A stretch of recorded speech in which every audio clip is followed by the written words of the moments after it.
Saya berkumpul dengan sekelompok orang. Lalu ada seorang bapak yang bertanya, "Frater, apakah mereka yang meninggal karena gunung meletus itu karena Tuhan murka kepada mereka?" Pertanyaan ini sering kita tanyakan saat terjadi musibah yang menelan korban jiwa.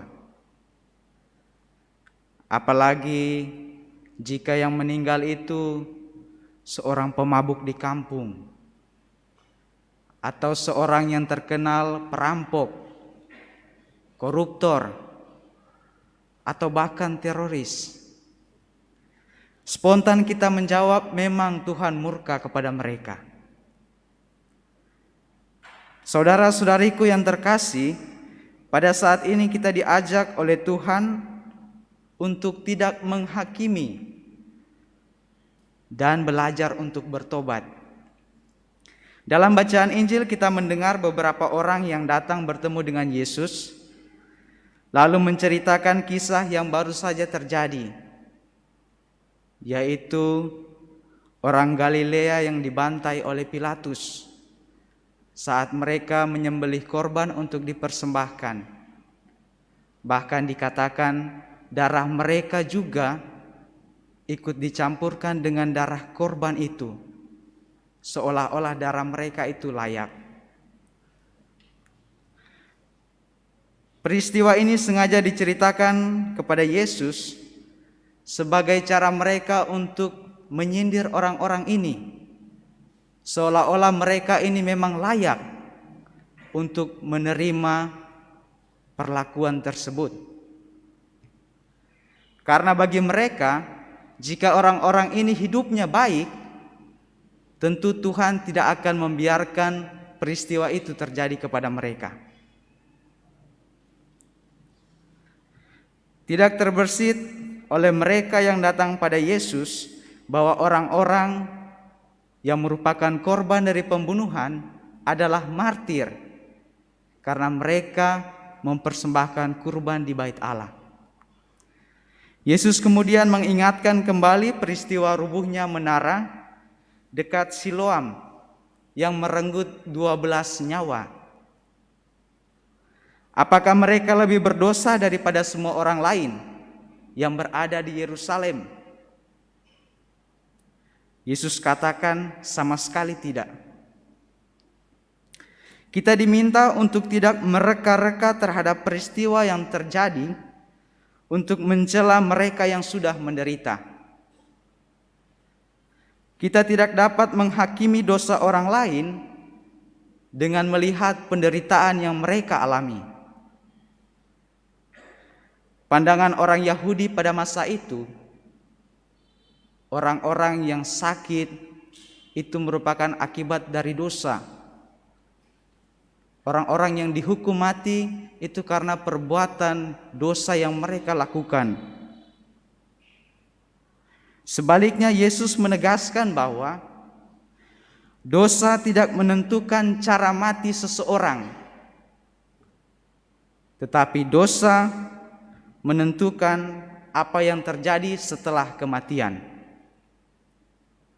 Sehingga saat kita menyaksikan peristiwa kematian orang lain, hal itu sebagai saat bagi kita untuk kembali mengoreksi diri. Sudahkah hidup saya pantas di hadapan Tuhan? Hal itu sebagai pelajaran bagi kita untuk kembali menghakimi diri sendiri. Melihat diri agar apa? Supaya kita tidak mencela orang lain yang ternyata hidupnya lebih benar dari diri kita. Bapak, Ibu, saudara-saudariku yang terkasih, saya, Anda, dan orang-orang yang sudah meninggal, baik secara wajar maupun tidak wajar, semua adalah orang berdosa. Peristiwa kematian bisa terjadi kapan saja dan kepada siapa saja. Saat kematian tidak ada yang tahu. Banyak orang meninggal dengan cara dimurnikan, seperti emas yang dibakar di dalam api. Inilah orang-orang suci yang dalam hidupnya mengalami penderitaan untuk dimurnikan. Tetapi berbeda juga dengan sampah yang dibakar di dalam api. Inilah orang-orang berdosa yang dalam hidupnya tidak bertobat dan kemudian mereka menderita. Maka sebaiknya selagi masih ada kesempatan, harapan untuk bertobat teristimewa selama masa suci ini, 40 hari masa tobat, baiklah kita gunakan dengan sebaik mungkin. Bertobat adalah cara yang pasti. Allah selalu mengingatkan kepada kita sekalian untuk mendengarkan Dia. Ia bahkan selalu mendengar mereka yang berseru kepadanya.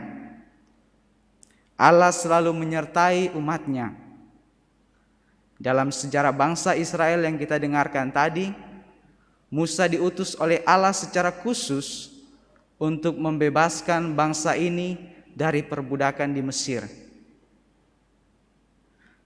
Hal ini untuk apa? Supaya orang-orang Israel yang dibebaskan oleh Tuhan menyadari bahwa Tuhan sangat menyayangi mereka dan mereka boleh menaruh harapan kepadanya.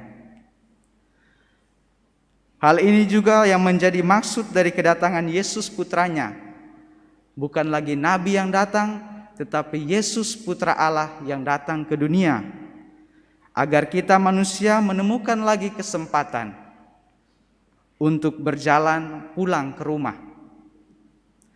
Kristus sudah memberikan sakramen-sakramen kepada gereja.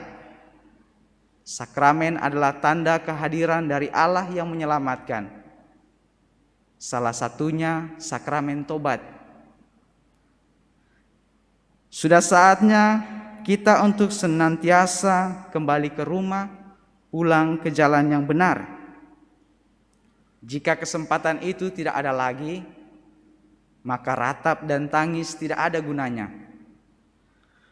Pohon ara yang sudah tidak berbuah selama 3 tahun diberi kesempatan oleh Tuhan untuk hidup.